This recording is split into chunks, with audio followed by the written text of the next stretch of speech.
And I am Terry Brewer. Topping your news tonight, those bitter cold temperatures out there. Now, if you've stepped outside at all today, you were probably hit by this cold wind. Yeah, frigid. We have a live look as that sun is going down over Bryant-Denny Stadium. A gorgeous shot, but still pretty cold out there. What can you expect for your weekend?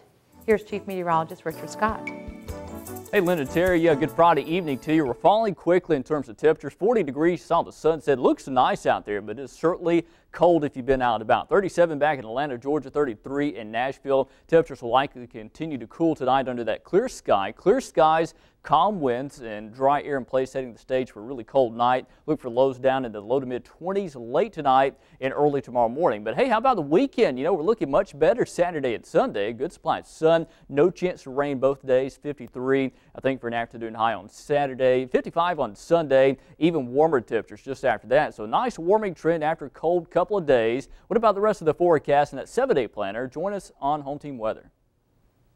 Thanks a lot, Richard. And with fast falling temperatures, people are cranking up the heat, but that can cost you a pretty penny. WVUA caught up with heating and cooling expert Jeff Melvin, who told us you can take certain steps and maximize your system and save yourself some money. Melvin says make sure to change your air filters. Also check around for leaks in your house. First thing you can do is your windows. If you can feel a draft coming off your windows, you can get clear caulk and seal it up to help stop the draft. The other thing you can do is check your thermostat. Alabama Power energy saving tips tell you if you use a programmable thermostat with a schedule on it, it'll save you $150 a year. Melvin also says to check your gaskets on your exterior door frame. They should be in good shape and keep air from escaping. If not, he says it's time to change those out, and that's something you can pick up from any home improvement store. Another community picking up the pieces after a tornado ripped it apart, this time in North Carolina. The National Weather Service says the storm destroyed dozens of homes in Burke County, and it was in fact a tornado. Reporter Rob Wu spoke to residents about what they saw when the tornado hit. When it happened, when it hit our house, I was on the other side of Lenore at work. Walked outside and the wind was blowing sideways. You know, you could feel the wind blowing real hard.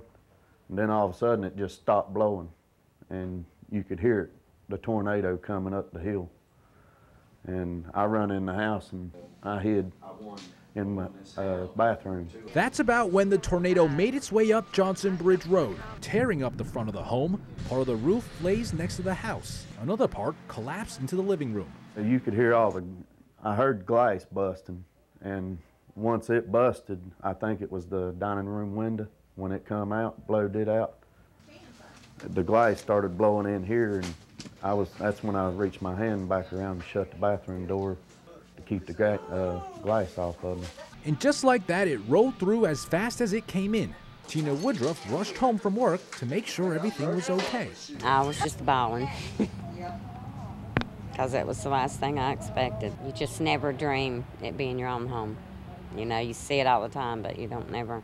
Friends and family are helping the couple move their belongings out of the house. The two were actually supposed to meet with a bank about a loan to buy a new home they had their eye on.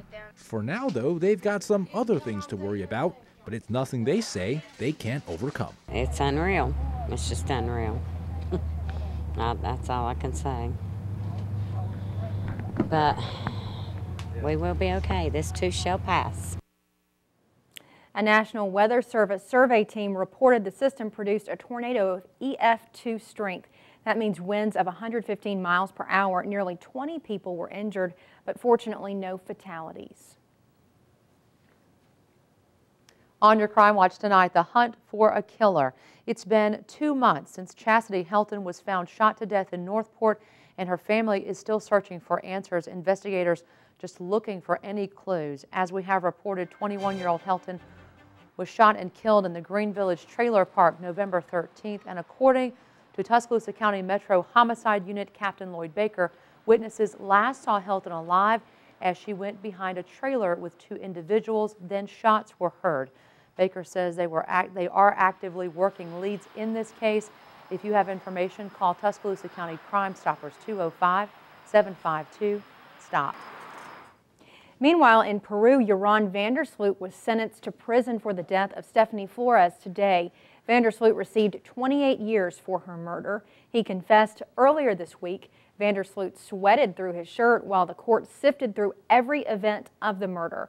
Judges also ordered Vandersloot to pay nearly $75,000 in reparations to Flora's family. Vandersloot's sentencing comes just one day after Alabama teen Natalie Holloway was declared legally dead. He was a suspect in her 2005 disappearance, but he was never charged. Back here in West Alabama, a celebration of life in honor of Reverend Dr. Martin Luther King Jr. Students at University Place and West Lawn Middle Schools joined together to honor King. This year's theme, Remember, Celebrate, Act. A day on, not a day off. Several students were recognized for their honors and good citizenship. Clarence Sutton Jr., principal of Central High School, was the guest speaker and said Martin Luther King Jr. stood for opportunity and rights, and he encouraged students to strive to be the very best they can be. Well, some like to dress them up, fluff up their hair, even paint their nails. We're talking about your dogs, and now is your chance to show off your best friend. You can reserve a spot to be a part of Tuscaloosa's Hottest Hounds, the Tuscaloosa edition. The Hottest Hounds is a coffee table book to be released in the spring that features dogs at some of the hottest spots in Tuscaloosa. Organizers will be taking pictures January 28th through the 31st. There's a fee to be included in the book, and a portion of the sale will benefit T-Town Paws, an animal welfare organization. Now we've looked at it as something that we can do in every city. Every city needs a dog book, and it's also a great fundraiser for a local nonprofit that promotes animal welfare. And for more information about the Hottest Hounds, Tuscaloosa, you can call this number, 205-335-8298. Coming up, home team weather, many of us down to the 30s in this hour, 38 degrees, Birmingham, 37 at Jasper. How cold it's going to get tonight? And how about that all-important weekend forecast? Weather is after the break. Stay with us. It sounds like something from a Hollywood script, but it's reality. See how bionic technology is helping one man use his hand again. And there are more changes coming for the Crimson Tide football coaching staff. Gary Harris will have details later for you in Alabama's home team sports.